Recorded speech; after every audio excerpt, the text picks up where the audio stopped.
ঈদের নামাজ পড়ে আসলাম। আর প্রত্যেক ঈদে আসলে নতুন নতুন কিছু এক্সপিরিয়েন্স হয়, যেটা আমাদেরকে শেখায় যে আমাদের লাইফে মানুষের সাথে রিকানেক্ট করা এটা কতটা ইম্পর্ট্যান্ট। আর এই ঈদে আমার একটা লেসন হয়েছে, যেটা আমি আপনাদের সাথে শেয়ার করতে যাচ্ছি। সেটা হচ্ছে, I lost someone who was closest to my heart in this Eid.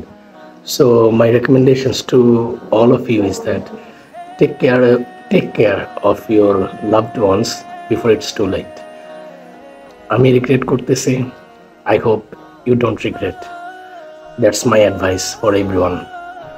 আর ঈদের ব্যাপারটা যদি আমি বলি, অনেকে কিন্তু একটা কথা বলে যে ঈদে এখন আর ছোটবেলার মতো ইন্টারেস্টিং নাই, বোরিং লাগতেছে। বোরিং তো তোমার লাগবেই। তুমি যদি সারাদিন ফোন চালাও, রুমের মধ্যে বন্দি হয়ে বসে থাকো, কোথাও না যাও, সবার সাথে রিকানেক্ট না করো, সবার সাথে যদি রিকানেক্ট না করো, তাহলে তোমার কাছে বন্দি লাগবেই, তোমার কাছে বোরিং লাগবে, একা লাগবেই। So it's up to you, তুমি কীভাবে ঈদটাকে সেলিব্রেট করতেছো। আমার নর্মালি আসলে প্রত্যেকটা ঈদ এইভাবেই কাটে, তবে এবারের ঈদে একটু ডিফারেন্স ছিল, যেটা হচ্ছে আমি গরুর মাংস কাটলাম নিজে। এর আগে কখনো কাটা হয় নাই, this is the first time I have done this.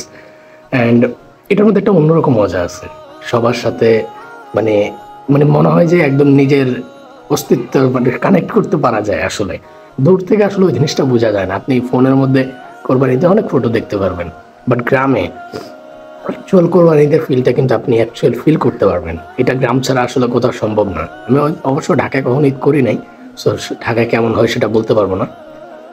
Eid হচ্ছে আসলে আমাদের প্রত্যেকের লাইফে এমন একটা সময় যেখানে আমরা আসলে নিজেদেরকে নতুন করে চিনতে পারি, বুঝতে পারি, নিজেদেরকে নতুন করে পরিচিত করতে পারি।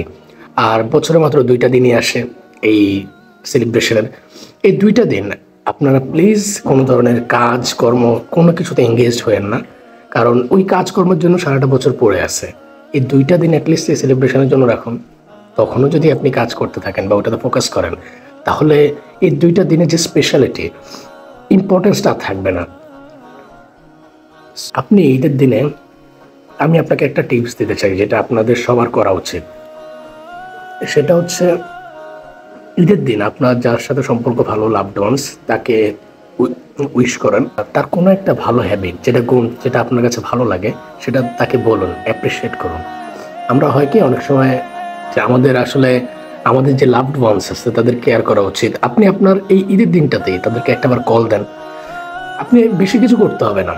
অনেক দিন যার সাথে কথা হয় না, সে কোনো স্কুল ফ্রেন্ড হতে পারে, বা আপনার কোনো একটা রিলেটিভ হতে পারে, বা কোনো একটা মানুষ হতে পারে যার সাথে আপনি একসময় অনেক কথা বলতেন, বাট নিজের ব্যস্ততার কারণে তার সাথে এখন আর সেই কথাবার্তা হয় না। তাকে ঈদের দিনটাতে কল দিন, সে অনেক খুশি হবে। ট্রাস্ট মি, সে অনেক খুশি হবে।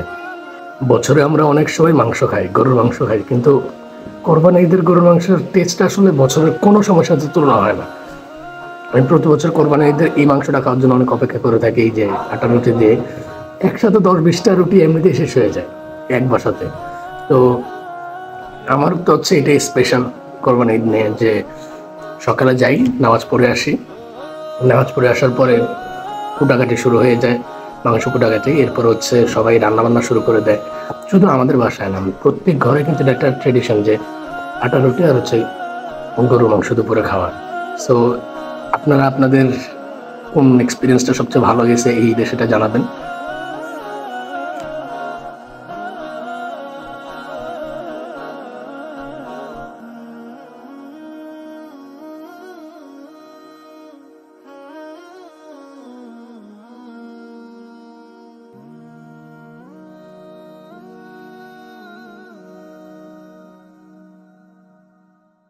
তো আই হোপ আপনারা আপনাদের ফ্যামিলির সাথে অনেক ভালোভাবে ঈদটা কাটাইছেন। আর অবশ্যই কমেন্টে শেয়ার করবেন কার ঈদ কেমন গেল। আর দেখা হচ্ছে পরবর্তী কোনো ব্লগে। ততদিন পর্যন্ত ভালো থাকবেন। আল্লাহ হাফেজ।